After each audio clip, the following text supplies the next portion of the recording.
રાજ્યભરમાં ચાલી રહેલી મતદાર યાદી ખાસ સઘન સુધારણા ઝુંબેશ એટલે કે એસઆઈઆર અંતર્ગત અમદાવાદ જિલ્લાએ નોંધપાત્ર કામગીરી કરી છે। જિલ્લા ચૂંટણી અધિકારી અને કલેક્ટર સુજીત કુમારે અમદાવાદ જિલ્લાની ડ્રાફ્ટ મતદાર યાદી પ્રસિદ્ધ કરી છે। રાજ્યના કુલ મતદારોના 12% જેટલા મતદારો ધરાવતા અમદાવાદમાં આ ઝુંબેશ મિશન મોડ પર ચલાવવામાં આવી હતી। નોંધાયેલા કુલ 62,59,000 વધુ મતદારો પૈકી 48,06,000 થી વધુ મતદારોના ફોર્મનું સંપૂર્ણ ડિજિટાઇઝેશન પૂર્ણ કરવામાં આવ્યું છે। કલેક્ટરે આ પ્રસંગે કલેક્ટર કચેરી ખાતે ખાસ હેલ્પ ડેસ્કનો પ્રારંભ કરાવ્યો હતો।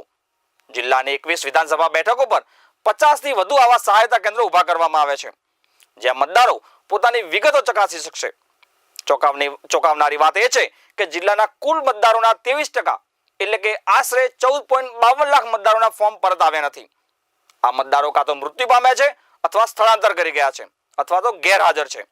આવા એએસડી મતદારોની યાદી જિલ્લાની વેબસાઇટ પર જાહેર કરવામાં આવી છે। કલેક્ટર સુજીત કુમારે જણાવ્યું કે જે મતદારોનું નામ યાદીમાં નથી અથવા કોઈ સુધારો કરવા માંગે છે તો તેઓ 18 જાન્યુઆરી 2026 સુધી વાડા દાવા રજૂ કરી શકશે। નવા ફોર્મ માટે ફોર્મ 6, નામ કમી કરવા માટે ફોર્મ 7 અને સુધારા માટે ફોર્મ 8 ભરી શકાશે। 737 જેટલા મદદનીશ મતદાર નોંધણી અધિકારીઓ દરરોજ સુનાવણી કરી આ વાંધાઓનો નિકાલ કરશે।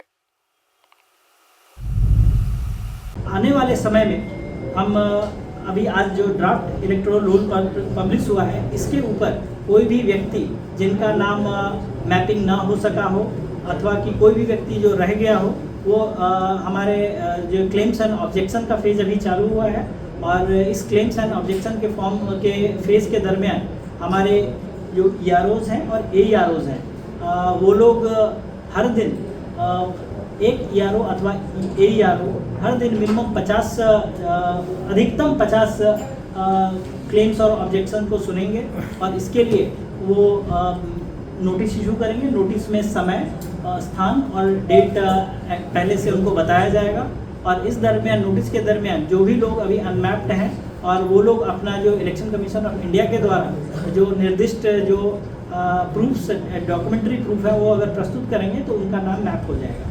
और इसके अतिरिक्त इस फेज़ के दरमियान जो भी लोग, जो भी वोटर जो पहले किसी दूसरे क्षेत्र में रहते थे यहाँ आए हैं तो एड्रेस चेंज कराने के लिए फॉर्म 8 भर सकते हैं। साथ साथ उनको डॉक्यूमेंट्री प्रूफ और डिक्लेरेशन फॉर्म भी देना पड़ेगा और फॉर्म 6 भी जो पहले कहीं भी उनका मतदाता के तौर पर नाम नहीं एंटर हुआ था वो लोग भी यहाँ पे फॉर्म 6 भर के ये अपना नाम एंटर करा सकते हैं। तो इस तरह से आने वाले 1 महीने में हमारा क्लेम्स एंड ऑब्जेक्शन का फेज चलेगा, जिसके दरमियान EROs और AEROs जो भी क्लेम्स और ऑब्जेक्शन लोगों के द्वारा आएंगे उसको सुनेंगे और उसके डॉक्यूमेंट्री प्रूफ के बेसिस पे उसको फाइनल निर्णय करेंगे। और इस तरह से जो आज ड्राफ्ट इलेक्टोरल रोल है उसमें क्लेम्स एंड ऑब्जेक्शन के फेज के दरमियान जो एक्सेप्टेड क्लेम्स को कंसिडर करते हुए फाइनल इलेक्टोरल जो रोल है वो 17 फरवरी 2026 के दिन पब्लिश किया।